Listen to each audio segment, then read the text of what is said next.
Well, thank you very much, everybody. I'll be leaving for Minnesota today. We have 2 stops, one a very big one, and it'll be a lot of fun. I know a lot of you are going with us, so that'll be interesting. We're meeting right now on immigration, and we are very strong at the border. We're very strong on security. We want security for our country. The Republicans want security and insist on security for our country, and we will have that. At the same time, we have compassion. We want to keep families together. It's very important. I'll be signing something in a little while that's going to do that. And the people in this room want to do that. And they're working on various pieces of legislation to get it done. But I'll be doing something that's somewhat preemptive, but ultimately will be matched by legislation, I'm sure. We're having a lot of problems with Democrats. They don't want to vote for anything. They don't care about lack of security. They really would like to have open borders where anybody in the world can just flow in, including from the Middle East, from anybody, anywhere. They can just flow into our country. Tremendous problems with that, tremendous crime caused by that. We're just not going to do it.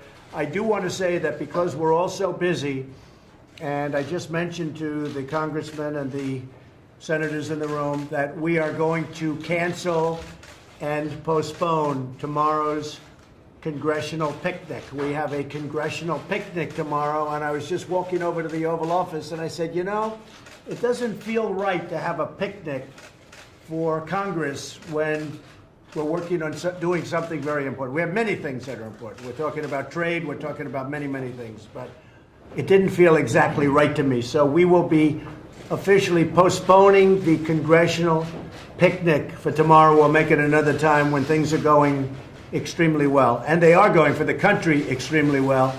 We have record-setting numbers in every way economically, but we want to solve this immigration problem, which is going on for 40 years more. It's been going on forever, and we want to see if we can solve it. So we are canceling or postponing the congressional picnic tomorrow. Would anybody in the room have any question or statement that you'd like to make while the press is here? Anybody? Anybody? I'll say one, Mr. President. Yes. You know, on the issue of immigration, trade, and investment, these are all areas where Congress has a lot of authority under the Constitution, and you have authority. The executive branch has authority under the Constitution. I think that's why meetings like this are really important, bringing the leadership on both sides together because they're important issues. So appreciate the opportunity to let you see our views, hear our views on these issues where we share authority on important matters. Thank you. And we all very much have the same views. We want to keep family together. At the same time, we have to be strong on the border. Otherwise, you'll have millions of people coming up, not thousands like we have now. You'll have millions of people flowing up and just overtaking the country. We're not letting that happen. So we have to be very strong on the border, but at the same time, we want to be very compassionate. Yes, Lamar?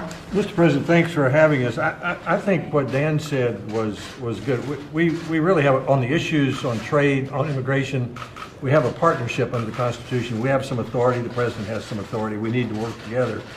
I was thinking this morning when we look at President Nixon's portrait in the White House, we think that he did the unexpected and he went to China because he could do that. He was in a position to do it. And President Reagan did the unexpected. He went to the Berlin Wall in Moscow. And when we were here a year ago, I think I suggested to you that immigration, which has bedeviled us for 40 years, as you've said, I believe you're the president who can help us solve the immigration problem with your leadership. You may be able to do for immigration what Nixon did for China and Reagan did for the Soviet Union. And a lot of us would like to work with you on that.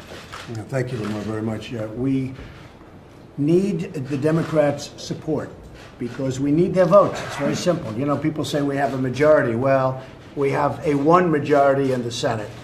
We need 60. Unfortunately, we don't go with the majority. We go with 60. Someday somebody will explain why, but that's the way it is. We need 60 votes. We have 51 votes at the most. So we need Democrat votes in order to do it. Otherwise, you can't do it. Tom, you were going to say something? Tom, well, I think it's very important that we protect our border. We cannot allow a child to be a get out of jail free card and a get into the U.S. free ticket. But at the same time, as you said, as we've all said, we'd like to keep families together, keep them together at the border for the orderly and timely processing of the adult's immigration claim. If it's a lawful, legitimate claim, we can admit the family into the country. If not, they'll have to go back to their home country. I'm glad you're looking for a solution for that. I know that we in Congress are working on legislation that will allow our hardworking Border Patrol agents to keep families together at the border while we process their claims in a timely fashion. You're right, and you bring up something that I have to say, our Border Patrol agents and our ICE agents have done one great job. ICE is we're throwing by the thousands, MS-13, they come into the country. We're liberating towns on Long Island and other places. We're throwing them out by the thousands, but we need laws that don't allow them to come back in. Mac, you've been very involved in this issue. Do you have anything to say? Well, Mr. President, there are a number of issues that we're going to be able to discuss today that touch on our country's national security. And certainly controlling who and what comes across our border is an element of national security, as we do the compassionate thing with families.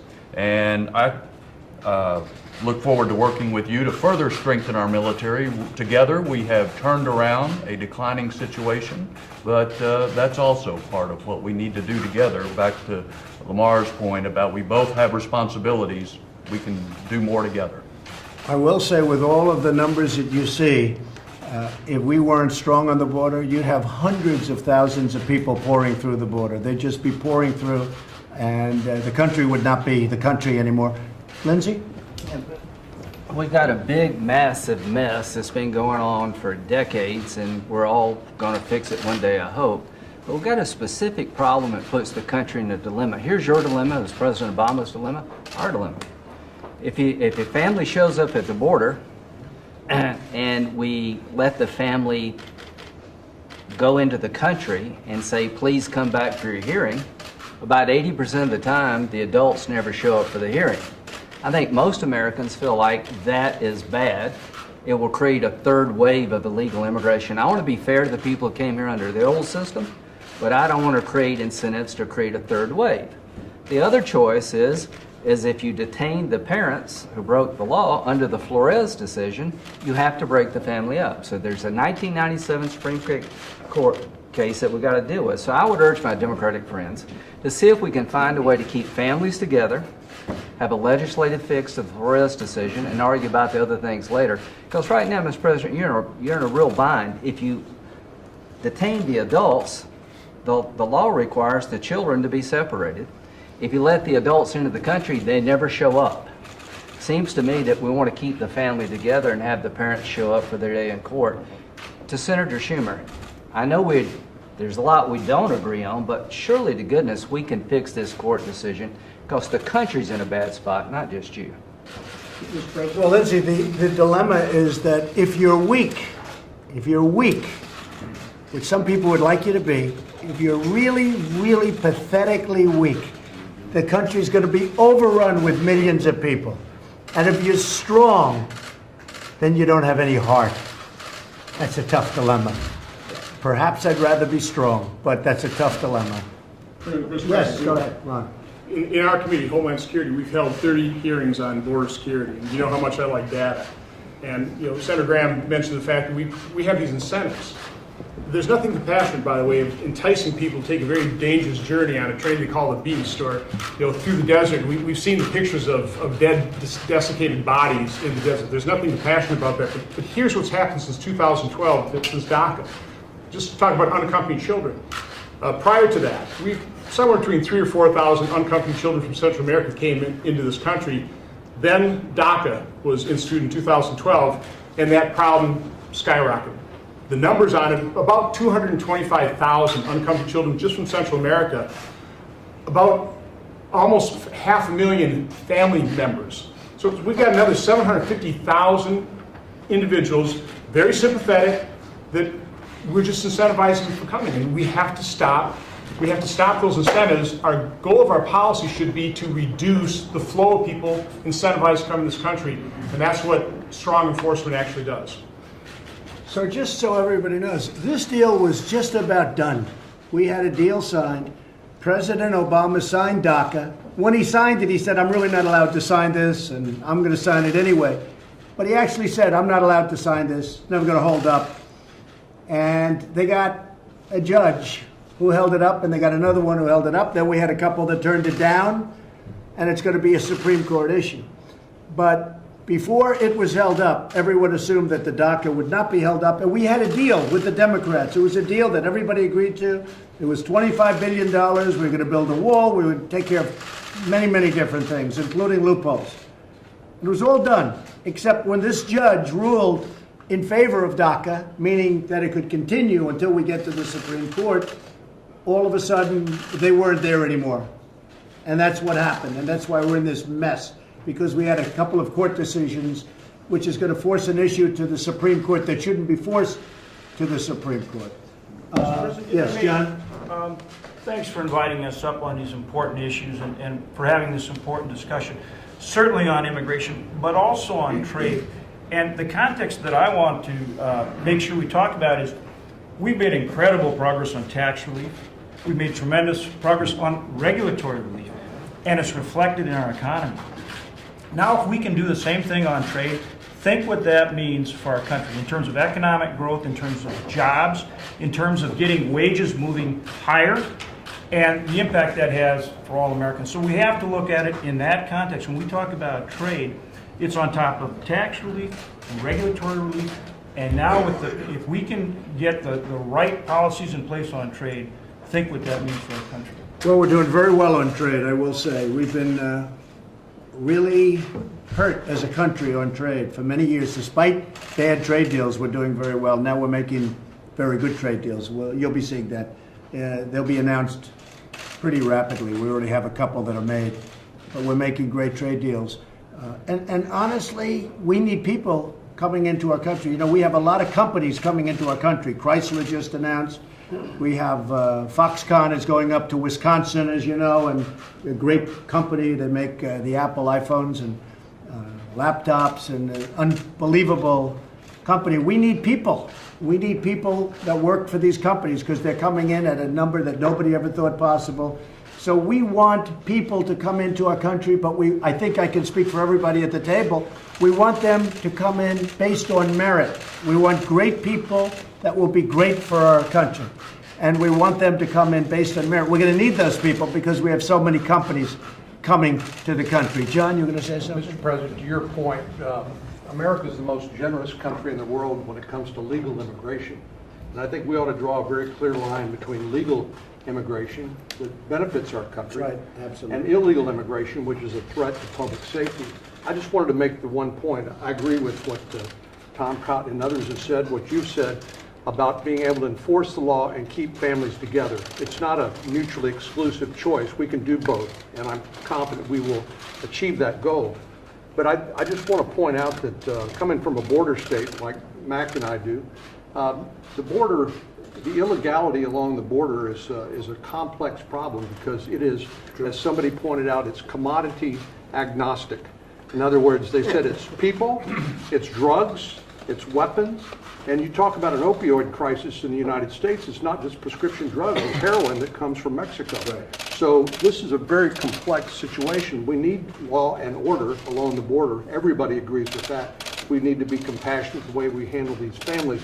But it's important to remember that larger context because the cartels and the criminal organizations that benefit from this, they're just making a lot of money and keeping this situation very dangerous for everybody involved. And John, in many ways, they're using the children, in all ways, they're using the children as a ticket to getting into the country. And we have to remember that. You know, there's a number of the 12,000 children, 2,000 are with the parents and 10,000 came up with some really horrible people in some cases. You have the coyotes, you have the traffickers, the human traffickers. Not only drug traffickers, but you have the human traffickers, and they use these children as passports to get into the country. So we have to work on that too. It's a very complex issue. It has been going on. You shouldn't feel guilty because it's been going on for many, many years, many, many decades. But we're going to solve that along with a lot of other problems that we've already solved. We're doing well at solving problems.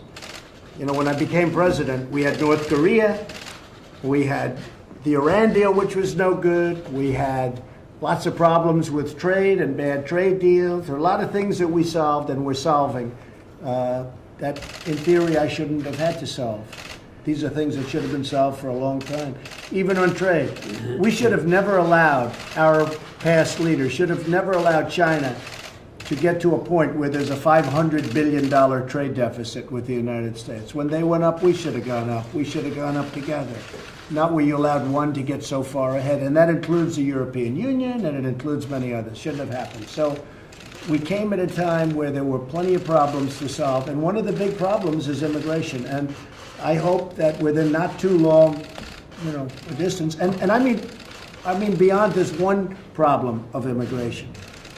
You can mention the word comprehensive, or you don't have to use it. A lot of politicians don't like the word comprehensive immigration reform, but I really think we have an opportunity to do the whole immigration picture, and that's what I'm looking to do ultimately. But right now, we want to fix this problem, and I think we'll be able to do that. Does anybody else, David, do you want to say something?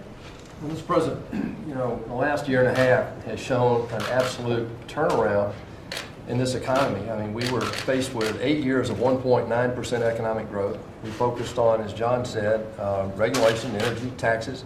This year we put a Dodd-Frank bill, a bipartisan bill, and we freed up a couple of $1 trillion. So what this administration has done is freed up $6 trillion to go back in the economy. This is real jobs, 3.5 million new jobs, 870 regulations reversed. This economy is moving. The rest of the world's paying attention. NATO has doubled their investment in terms of their military spending. We have a new free trade agreement with Korea. We're heading in the right direction. I just hope that we can focus on the priorities right now within this trade equation to get equal access. It's not right when Alibaba can do cloud computing in the U.S. and Google can't do cloud computing in China. And that's what this is all about. We've reduced global poverty by 2/3 in the last 40 years, while poverty in the United States has remained flat. That's not right, and this is moving to change that. Yes. I appreciate the fact that you call attention to what's really happening now with the economy due to two things: the tax bill and the regulation.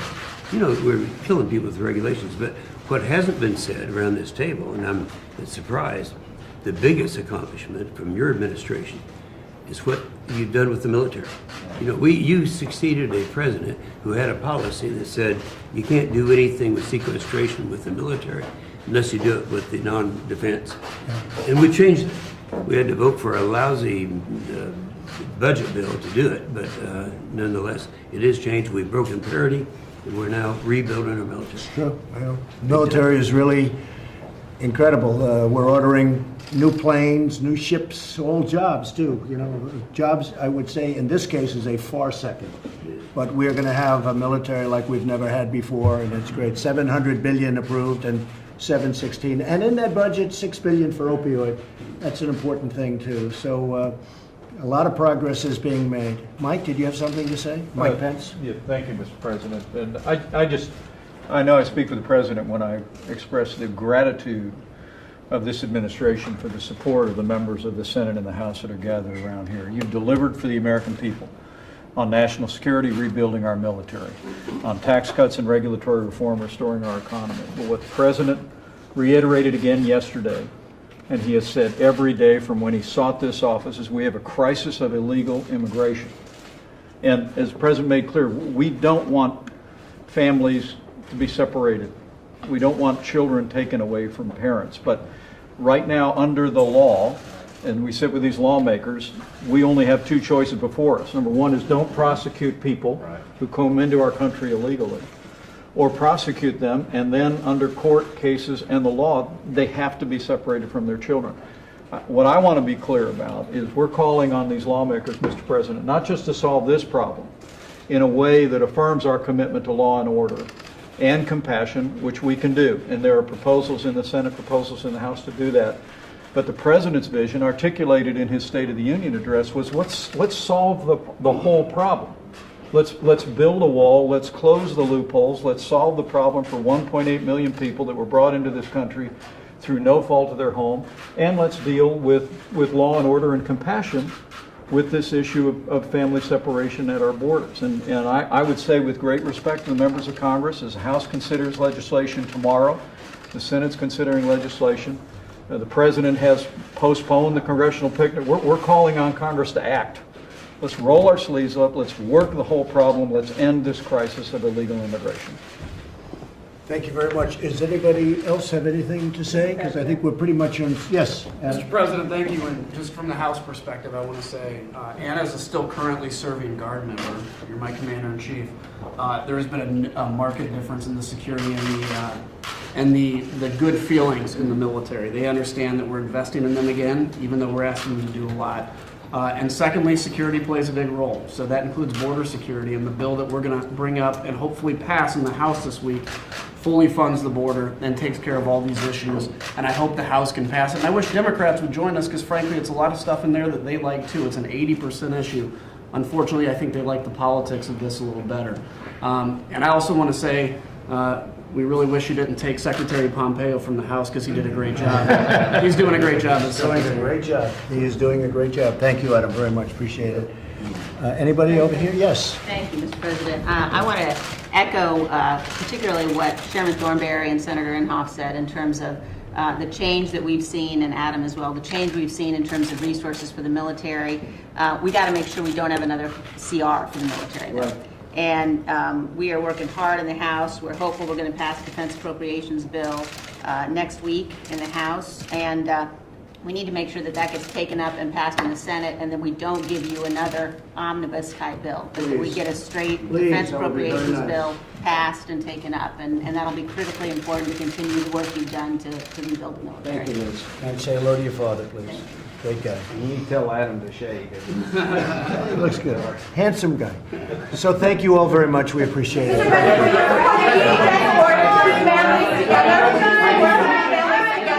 We are. We're looking to keep families together. It's very important. We're going to be signing an executive order. We're going to also count on Congress, obviously, but we are signing an executive order in a little while. We're going to keep families together, but we still have to maintain toughness, or our country will be overrun by people, by crime, by all of the things that we don't stand for, that we don't want. So I'm going to be signing an executive order in a little while before I go to Minnesota. But at the same time, I think you have to understand we're keeping families together, but we have to keep our borders strong.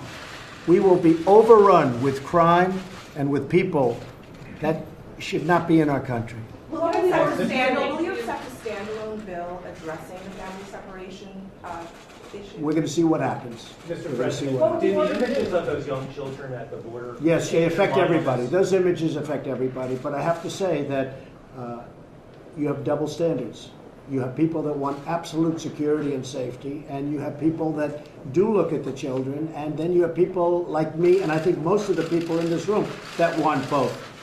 We want the heart, but we also want strong borders, and we want no crime. We don't want crime in this country. We don't want people coming in. We don't want people coming in from the Middle East through our border, using children to get through the lines. We don't want that. We're doing too good a job to allow that to happen. So we're not going to allow that to happen. Thank you very much.